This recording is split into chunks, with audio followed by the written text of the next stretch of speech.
Confused Man United living in the past, desperate to relive glory days but face European exile like Arsenal. For so many years, when you thought of Manchester United, you thought this is the biggest and best club in the world. It wasn't just about winning football matches and trophies, it was about stability, about a proper business, about true greatness. For an opposition player, there was an aura about them. A feeling that if you went to Old Trafford and came away losing 2-0 or 3-0, you'd done okay. That hasn't been the case for some time now. Now you think of United and think that is a strange club. United always seem to be late to the party. They used to be the hosts, now they are turning up at 11:30, and everyone is half cut. As a team, and especially as a club, they look lost. When you think of United now, you think of a club living in the past, desperate to recapture lost glories. And you think of a chummy old boys network, with former players given key roles they are not ready for, including Ole Gunnar Solskjaer. Betting special, get £50 in free bets with William Hill. It seems as though everyone at United has been burying their head in the sand for the past few weeks. While Solskjaer's reign was clearly unraveling with heavy defeats by Leicester, Liverpool, and Manchester City, nobody was making any kind of a plan. After that 5-0 home thrashing by Liverpool, Antonio Conte was available, a proven winner with a great recent pedigree, right at the top of the game. But United passed up that opportunity and allowed the Italian to go to Tottenham instead. And when a 4-1 hammering at Watford proved to be the straw that broke the camel's back, it became clear there was no plan B in place. So a caretaker manager, Michael Carrick, then an interim manager, Ralph Rangnick, and then a permanent manager next season, Mauricio Pochettino is favorite, but with United, can anyone be sure? An interim appointment just seems to muddy the waters and add to the air of confusion about the place. What happens in the January transfer window when you've got a manager who won't be around in the summer? And what happens if Rangnick is a great success? What if he reaches a Champions League semi-final, wins the FA Cup and finishes comfortably in the top four, which should still be realistic targets for such a talented squad? Does he step up and get the job full-time, as Solskjaer did?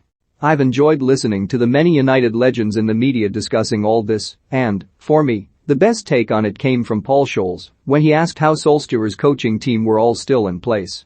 Carrick, Mike Phelan and Kieran McKenna are all still there, as if they had nothing to do with how badly United have been performing. Darren Fletcher has got a senior role as United's technical director. He's a good man and was an excellent player, but this is his first job in football. It's like leaving university and immediately becoming CEO of Google. I never understood Solskjaer's appointment as manager in the first place. It's as though United keep trying to hire players from Sir Alex Ferguson's era and trying to recreate those glory days, but football has moved on swiftly in the last 8 years. Steve Bruce and Mark Hughes were being seriously touted for the interim manager's job, and they might have believed they had a genuine chance given this culture of jobs for the old boys which seems to exist at United. And Ed Woodward, the chief executive, wasn't he supposed to have left the building by now? Yet he still appears to be hanging around making key decisions. All of it gives the impression of a confused club with no clear structure. Players can use this sort of thing as an excuse, although in United's case these aren't just excuses, they are genuine reasons. As a result of all this, United are miles behind Chelsea, Manchester City and Liverpool on the pitch and especially off it. Those three are clubs who live in the present and have a vision for the future. You can't say the same about United. When Cristiano Ronaldo arrived, I tipped United to finish only fourth, and I stand by that. They are really just fighting to be the best of the rest. They are fighting with West Ham, Tottenham, and Arsenal for the final Champions League place. With my Watford hat on, I must give great credit to my old club for a fantastic performance last weekend. And the truth is, the scoreline could have been even worse for United. Had Ismaila Sarr scored an early penalty, Watford, who are blessed with so much pace on the counter-attack, could have punished them even further.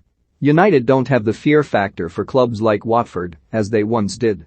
Go to Chelsea, City, or Liverpool and you know that, if they are anywhere near their best, you could be in for a severe beating.